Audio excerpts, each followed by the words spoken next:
So me and my ex-girlfriend had gotten into a fight. She went to the bar, and I went to the bar to go get her, and the fight spiraled out of control. I took off from this bar. I was already inebriated. And when I took off out of this bar, a cop got behind me. I already had 2 pending felonies.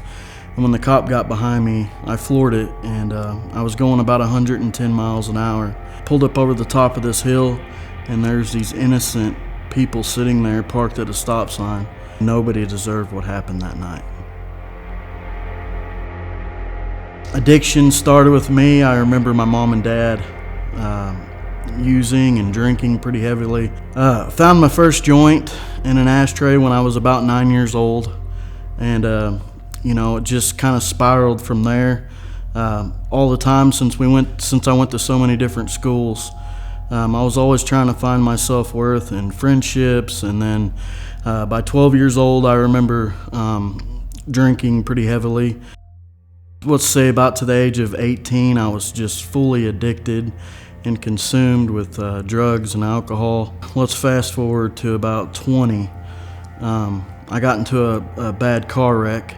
The doctors prescribed me some pain pills, and my addiction just catapulted.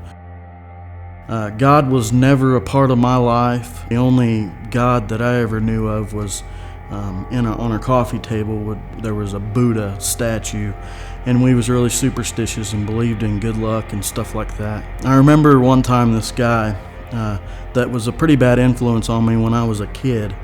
He was riding around on his bicycle, and he came up to my house and he said, "Johnathan, I just wanted to apologize."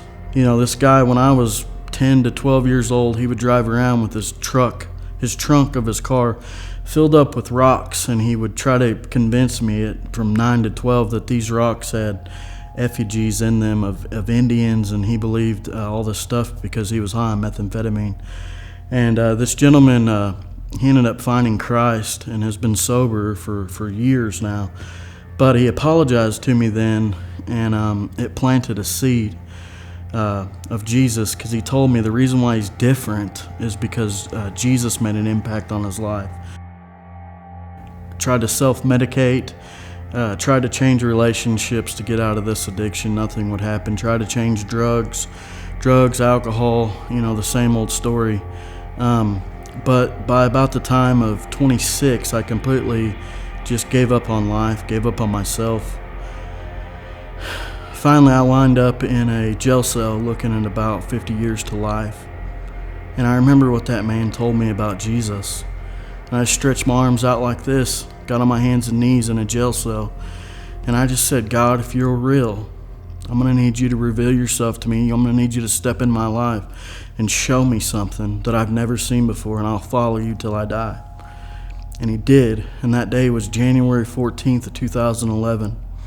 There's a story in the Bible. There was a man, he was demon-possessed, and Jesus and his disciples crossed this storm over to get this man.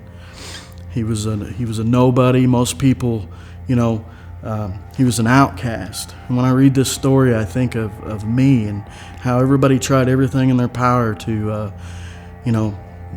settle me down. And every time they would try something, I'd bust loose and nothing worked. And then Jesus comes, and it was the game changer. The man bows down. Jesus casts the demons out. Next thing you know, this man who was out of his mind, it has a sound mind. Jesus tells this man, the man desires to get in the boat to go back over the sea with Jesus, and Jesus says, "No, go back home to your hometown and tell the people the great things the Lord's done for you." And when I read that, God was telling me to move back to my hometown and be a missionary in Mountain Grove, Missouri. And I took a leap of faith in 2015. I moved back to Mountain Grove, and since then, I'm currently an associate pastor at a church called First Day, an outreach minister at a place very similar to Freeway called Broken Vessel. And then as of March this year, we opened up a transition house called the Mountain Moving Ministry. I've realized the importance of having a local church. First Day, the church has just come up along beside me. Instead of judging me for my past, they've come up along beside me and fanned my flame I can't even tell you how many people that come from a background of drug addiction now attend our church. Since coming to know Christ, I found this joy that's absolutely unspeakable. Someone from a background like mine should have hope, because Jesus was hanging out with the nobodies of the day. He was hanging out with the stinky fishermen, the prostitutes, the tax collectors, aka the sinners, those who truly know and knew that they were sinners.